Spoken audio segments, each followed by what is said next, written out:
Hello, everyone, and welcome back to the House of Orange Sports Channel. I'm Kerry Williams, and today we're going to be previewing the outfielders going into this 2025 baseball season. First off, you got to talk about, unfortunately, who you lost. Tennessee had two big losses in the outfield. You also had one major returnee, which I will hit on in a little bit. First off, though, you have to look at your right fielder, Tears, who has went on to the MLB, got drafted at pick number 134 by the San Diego Padres. Unfortunate for me to see him go to the Padres just because I am a Dodgers fan. So unfortunately, he won't cause my team too many issues in the future. But overall, I mean, he was a great guy for us last season. He was a little bit under the radar. He's a guy that would have been the guy on a major of teams, but where Tennessee just had so many amazing players in the lineup last year, he kind of got hidden from what his real capability was. He's a guy that batted 324 last year, had a 1.070 OPS. He had 16 doubles and 20 home runs, and also added 62 RBIs. He's a guy that kind of waited his turn in the program. He kind of came in and he was like, okay, this is a pretty big dude. This is a guy that has a lot of upside. We can see him in the field in the future. He kind of got rumored to possibly get some immediate playing time. That didn't pan out. He ended up redshirting a year and then turned into a big role player. His first actions you saw him was in 2023 in some pinch hitting situations, and he actually excelled in that. You probably don't make Omaha in 2023 if he doesn't hit that ninth inning home run at home against Vanderbilt in a game that Tennessee really needed to win. Tennessee was down going into the ninth inning. They were down 2 runs, and Tears came up, hit a solo shot. A guy I'm going to hit on in a second, Dylan Dreiling, also hit a solo shot to tie things up, and Tennessee ended up hitting a walk-off home run in like the 10th inning of that game, and that sparked a run. Tennessee got hot after that, and of course ended up making the College World Series in Omaha. But overall, he's a guy that played amazing last year for Tennessee. He played great right field. He has an excellent glove. Probably the thing that sticks out the most, in my opinion, is his arm. He was a guy that had an absolute cannon. In my opinion, probably had the strongest arm on the team last year. He was a guy that you wanted to go to the games just to see him warm up, to see his arm. I mean, I watched him warm up plenty of times in right field, and one of the warm ups they do is they hit the ball to the right fielder, and the right fielder throws it over the third base. Billy Amick would get in the catcher's position at third base, and Tears from deep in right field would throw an absolute laser right on the dot to Billy Amick. I mean, the guy's arm is ridiculous. It's something you have to see in person. It's an elite MLB arm in right field, and he gave Tennessee a lot of different times throughout the season. He helped Tennessee in that aspect. If you noticed last year, he probably didn't throw that many guys out just because they were so scared to run on him that they didn't run on him. So he didn't necessarily have as many opportunities as you possibly would have expected. But that's also just because the guy has an absolute cannon of a right arm. He had 7 total bases in the first game of the College World Series last year against FSU. He was a guy in that game that did play a big role. He ultimately helped Tennessee win in that game. If you don't have the contributions that he gave Tennessee in that game, you may not win. He also had the game-winning run in which he drove in the Game 3 of the College World Series against Texas A&M. If you remember it, it'll be remembered as the Hunter Ensley slide play. It was the double by Tears that missed the home run by like a foot, and Hunter Ensley, of course, had the slide that he did and won the game for Tennessee with that slide. So Tears kind of gets hidden in that, but he was the guy that made that play happen. And that essentially was the game-winning run in the College World Series. So that gave Tennessee a national championship. So you possibly would not have won a national championship if it wasn't for Tears. So that's a huge guy that you're going to have to place from right field. Thankfully, Tennessee does have some options in right field, but probably the biggest loss would be Dylan Dreiling. He was your left fielder last year. He's the kid from Kansas that I fell in love with since he got on campus. I mean, the guy's swing is unique, but it's also beautiful. I've always liked him. I've liked him since before he had the Vanderbilt moment, just like Tavares Tears, of down 2 strikes. One more strike goes by, and the ball game's over, and Tennessee loses to a rival Vanderbilt team. And he just low, I think it's a low fastball. He just hooks it right over the right field seats. And Tennessee of course, went on to play in Omaha that year. And he's a guy that played who didn't get enough playing time in that season, in my opinion, in 2023. I thought he deserved more chances, considering there was some guys going through struggles on that team, and I don't necessarily know why he didn't, but it ultimately did pan out. He, of course, stuck with the team, played the amazing role that he did last season. Um, the guy, if I had to pick my favorite guys on the team last year, it, of course, has to be Christian Moore. Like, that's not up for debate. Um, my second though is Dylan Dreiling. I mean, the guys is the kid's so humble, and he's just an overall great guy. You don't hear a lot about him. He's a guy that gives a lot to the team, and it doesn't necessarily get recognized. He would have been an absolute star on any other team in the nation. I mean, he batted 342 last year.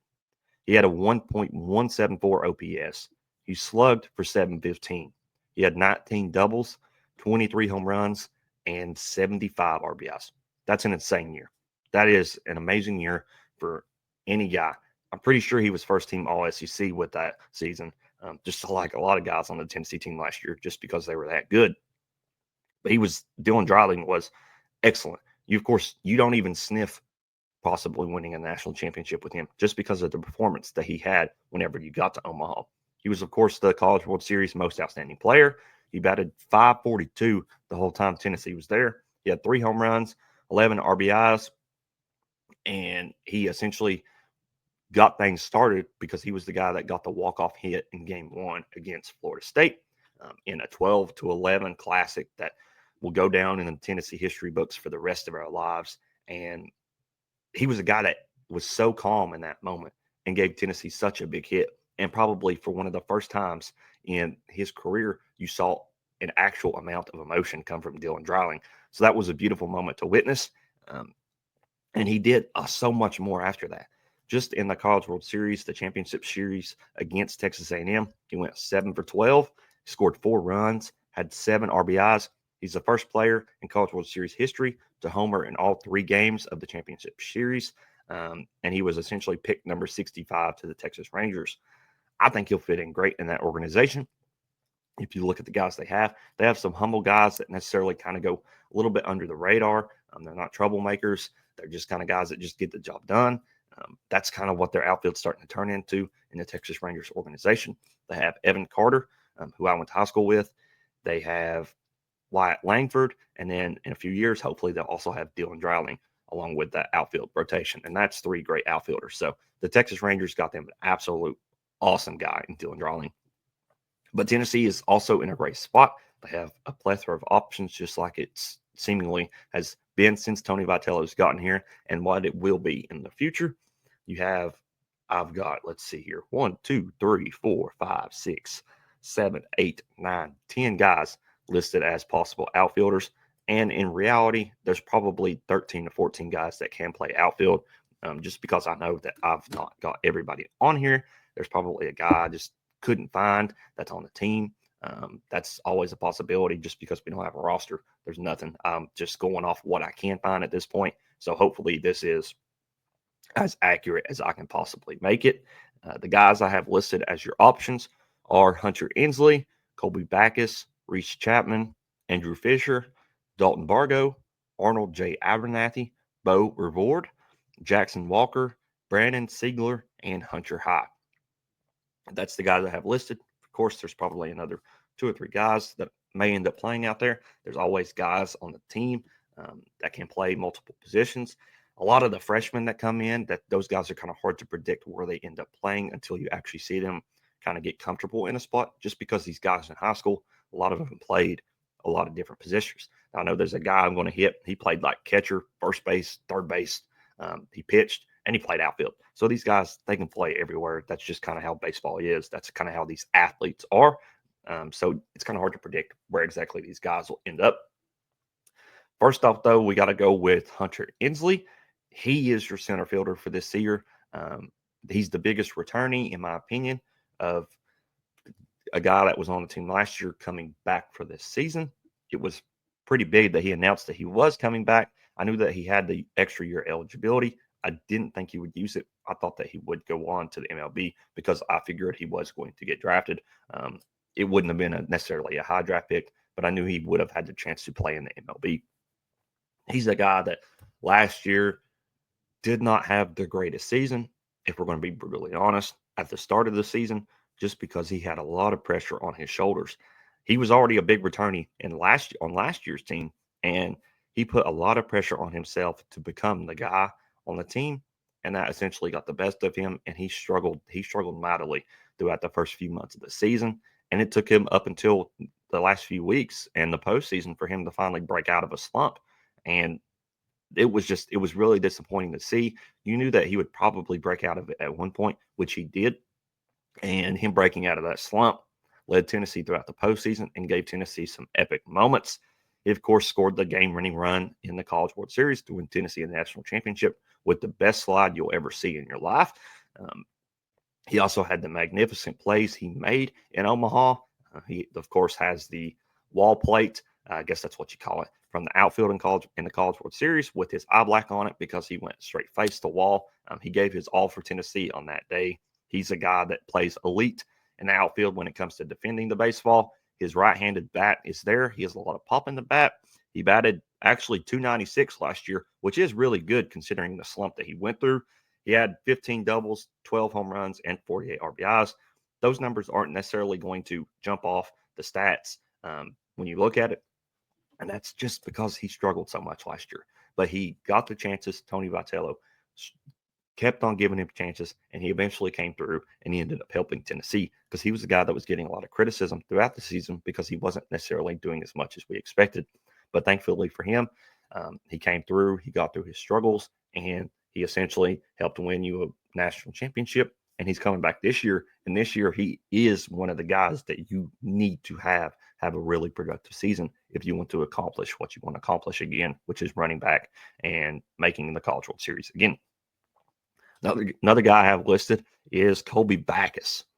He's the guy, he's 6'4", 223-pound righty from Johnson City, Tennessee. Went to Daniel Boone High School. After he went to Daniel Boone High School, he went to Walters State Community College. For those of you that don't know Walters State Community College, that is a JUCO baseball powerhouse. They consistently put out guys. They are essentially always in the running for winning national championships at the JUCO level. If you play at Walters State Community College and you're a starter on their baseball team and you're successful there, you're probably going to end up having a successful, at least college baseball career, because you're going to go on to somewhere else and have a pretty stinking good rest of your college athletics career. And hopefully he can turn into that. I know he was been on campus the past 2 years. He is a redshirt senior this year, if I'm not mistaken. And he's also a guy that can benefit from the Diego Pavia ruling of he can get an extra year of eligibility because of this. He's a guy that I personally was shocked to not see hit the portal just because he got misused last year. The guy has amazing pop in his bat, being the size that he is, and he showed that at times last season. I thought he should have been getting a lot more playing time in the outfield, and he did get some chances, but he didn't get nowhere near as many chances as I would have liked him to get. I know that I think it was in the SEC tournament. They started him actually, and he struck out in his first at bat, and they just pulled him. And I know that's just kind of showed his season of you get the chances, but you don't necessarily get all the chances that you rightfully deserve. I felt like he should have stuck out that game because I think the guy that came in and replaced him didn't performed worse than he did. And I think the guy that replaced him had 2 or 3 strikeouts that game. But overall, he's waited out his turn. He's essentially this year's version of Trey Lipscomb, who now plays third base for the Washington Nationals, of a guy that's had every right to transfer, but has stuck it out and hopefully has the chance to prove himself. Don't know if you see him in a starting position though, being Backus. I don't know necessarily if he does start this year, because he's not going to start in center field, which you saw him play in the College World Series whenever Hunter Ensley left the game with injury. But Colby Backus can play left field. He can play right field. He's also a guy that does have a cannon of an arm. He batted 387 last year. He had 5 home runs and 12 RBIs in just 38 plate appearances. So the numbers are very promising. He can put up some ridiculous numbers this year if given the right chances and does perform to his capabilities. If his bat performs like you expect it to, you do have to play him. I don't know where he necessarily sees the field at. It could be left field or it could be in the DH position. But it's kind of hard to give a guy a DH position right now just because there's so many guys that are going to be competing for the DH position that just aren't getting to see the field. And the DH position this season, in my opinion, is going to be a rotating door. Guys in and out, kind of like you saw last year of you got a lot of guys that can play the DH position because their bat's so good. It's just essentially who's hot at the time. So you may not see Colby Backus as much as you necessarily would like if he's not putting up the numbers you expect him to in the batter's box. But he's a guy I think you give a really good chance. I think he sees the field a lot this year. I'm very excited to see him play just because he's rightfully earned the spot to play. Next off, we got Reese Chapman. He's a big returner on this team, 6'1", 212-pound lefty. He's a junior from Colorado. He was a guy you saw on the team a lot last year. He played right field at times whenever Kavares Tier shifted throughout the outfield. He also played DH a lot. He's a guy that, he had a pretty great season last year in the role that he did. He batted 274 last year. He had a really good .917 OPS. He also added 7 home runs and 31 RBIs in just 134 plate appearances. That's a really good number. He also played right field pretty good. I know he had some few mistakes throughout the season, and I know that did end up getting him pulled from a few games, but he does have a really good glove. He's a promising outfielder. I don't know necessarily if you see him be the starting right fielder for the entire season. I think you see him starting right field to start the season. There's how the outfield's going to go this year is if you're not performing, you're not going to start every game just because we have so many options to play in the outfield. So that's why I think that Reese Chapman will be your starting outfielder to start this season in right field. But I can't promise that he's going to be your starting right fielder for the entire season. Another guy you got is, of course, Andrew Fisher. And he's, of course, considered to be your third baseman for this upcoming season. But he's the Ole Miss transfer. He was your guy that you got out of the transfer portal other than Gavin Keelan. I know he struggled last year at third base, which I mentioned in my other video. And he played right field for Ole Miss last year. So he could play right field this year, or you could see him in left field if the fielding isn't there from the third base side. But he's a guy at the plate, and you can't leave him. You can't leave him out of the lineup just because of how good he is at the plate. Batted 285 last year, had 20 home runs, 57 RBIs, slugged 643. He was all SEC second team. He led Ole Miss in hits, RBIs, triples, home runs, and total bases. He was also second in the team in walks for them. He's only the 4th Rebel in Ole Miss Rebels history with 20-plus home runs in a season. He had 4 different multi-home run games. He had a 3-home run game against South Carolina. He also had the 2-home run game against Tennessee in Knoxville against Drew Bean. So he did have a great series in Knoxville. So he's proven that he can hit in Knoxville. So Tony Vitello reached out, brought him in. We'll see where he plays this year. I think you see him at third base, but I think there's a possibility and actually a reality in that throughout the season, you eventually see him playing in the outfield in some sort of fashion. You also have Dalton Bargo. Bargo is maybe the ultimate utility man on this team, but he doesn't necessarily fit the eye of your utility man. He's not necessarily he doesn't look the most athletic, but he is still really athletic. He was a transfer from Missouri, brought in as a catcher. Catching position was 2-stack last year, 2-stack this year. So you won't see him at catcher. He can play first base. He can play third base. He can play the corner outfield positions. So he's a guy you could see anywhere. I think you may see him in the outfield at one point in the season, although I think he may be your starting first baseman just because Alex Perry has left the program. Bargo batted 280 last season, had 8 home runs, had the 2-home run game in the Super Regional to send Tennessee to the College World Series. He also added 27 home runs. He's a guy that's going to have a lot of motivation just to make the postseason because he is from Omaha, Nebraska. And I know that was a dream of his growing up, was getting to play in Omaha. I know he's already fulfilled that dream once. But why not go back to your hometown in front of the people you love and in front of the people that grew up watching you play baseball and be the guy on the Tennessee baseball team? I think that'll be at first base for him. But there is a possibility if some different things happen, which we know can happen in college baseball, of you may see him in left field or right field. Also, a guy that you guys have to get accustomed to. This is the guy that you're going to be hearing a lot of. If you've kept up with fall baseball, you have heard a lot of this guy's name already. This is the young man named Arnold Jay Abernathy. Typically, he goes by Jay Abernathy. You won't hear Arnold too much, but he's a 5'10", 170-pound freshman from Georgia. He was the 61st overall guy from Perfect Game. Lefty hitting speedster from Georgia. He has ridiculous speed. Probably, I would assume he's the fastest guy on the team. He can get to home to first in 3.5 seconds. He also can get to home to third in about 11 seconds. I know I posted some videos on Twitter of him whenever he essentially committed or signed with Tennessee. The kid is ridiculously fast, and I know that he had a lot of chances in fall baseball, and every chance that he had, he performed. So he's a guy that's going to have a big role on this team this upcoming season. I know he was brought in as a shortstop / middle infielder, meaning he can play shortstop or second base, but I don't necessarily see him seeing the field early in his freshman season because of that. I think you see him in the outfield just because of the speed that he has. I'm not sure where you see him in the outfield. It could be left field, possibly be right field. He, of course, can play center field just because of the speed that he has, but that's kind of Hunter Ensley's territory right now. I think if I had to say, like if I had to truly bet, I would say that Arnold J. Abernathy is your starting DH, just because that's what he played in fall baseball and he excelled in that. He's not a guy with too much pop, but he's going to get on base a lot just because he's the fastest guy on the team.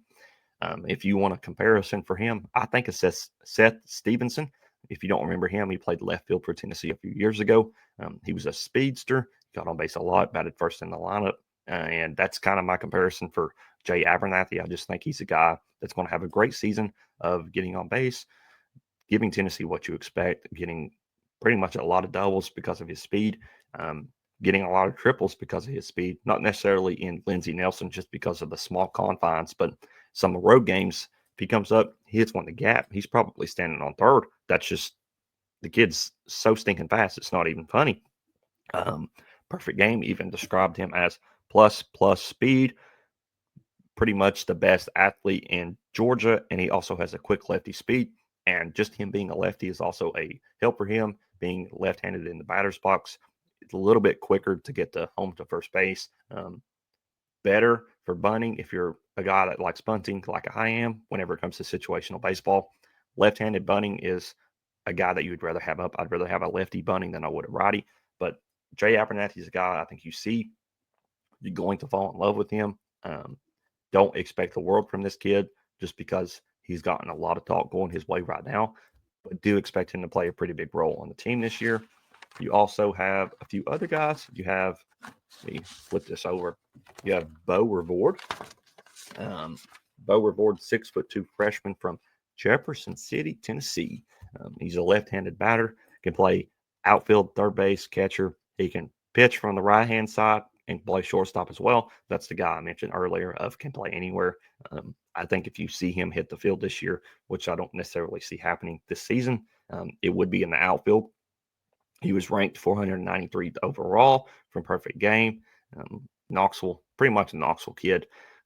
I just don't necessarily see him seeing the field this season, but there's a possibility you could see him in some midweek games or early in the season in some non-conference series.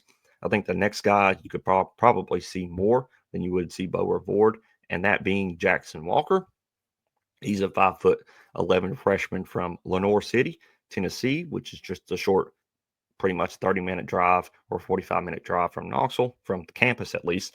Went to Loudon High School, bats and throws lefty, so a little bit different. Guy that you'll see in a freshman outfielder. That's not necessarily somebody you see. You don't typically see too many bat lefty, throw lefty outfielders that come in, but he's really high ranked guy, 94th overall from Perfect Game, and he was the number 2 guy in the state of Tennessee. He's another speedster, just like Jay Abernathy.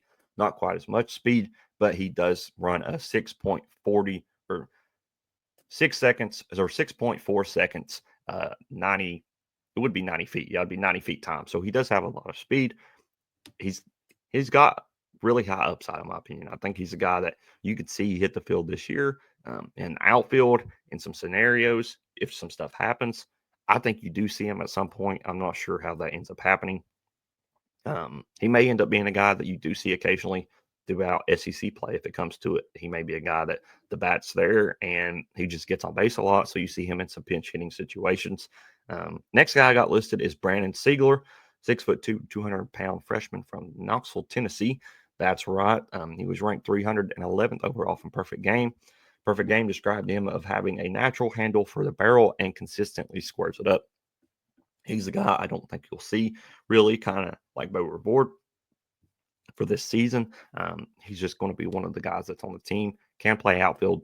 I just don't necessarily see him having an avenue to see a lot of playing time or even a small amount of playing time for this season.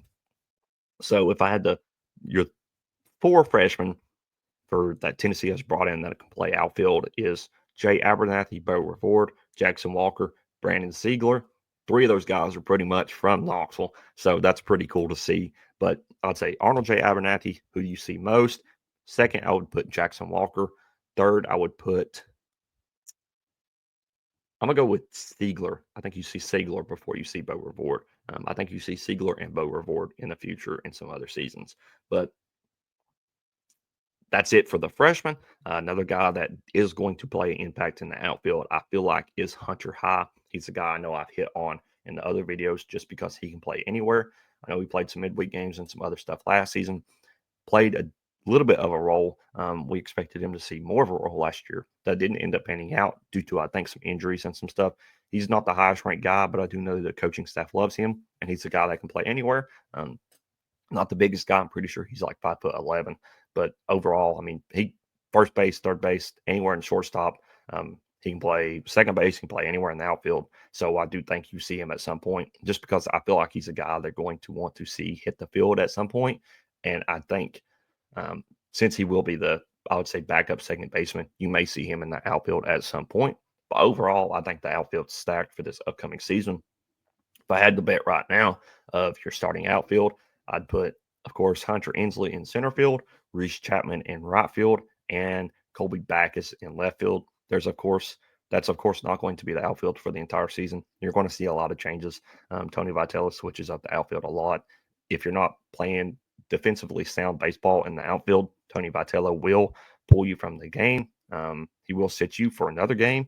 It's just you kind of have to earn your spot defensively to play out there. So you'll see a lot of different guys playing outfield this year.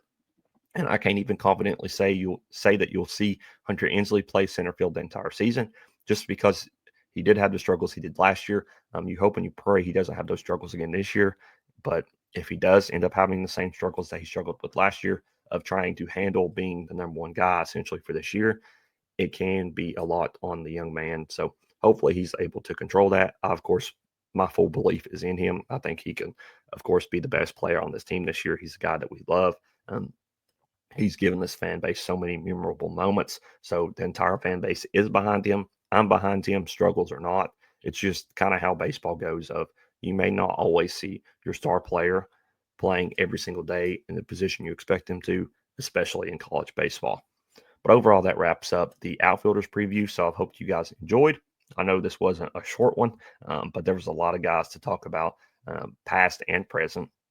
And the outfield is just a position. It's a position group that I love. And probably this has been my favorite video to create. So I hope you guys have enjoyed it. I know this wraps up the preview series. So if you haven't already, if this is the first video watching, be sure to check out the other videos. I know that Frank's done the pitching previews, being like the starting rotation, the bullpen.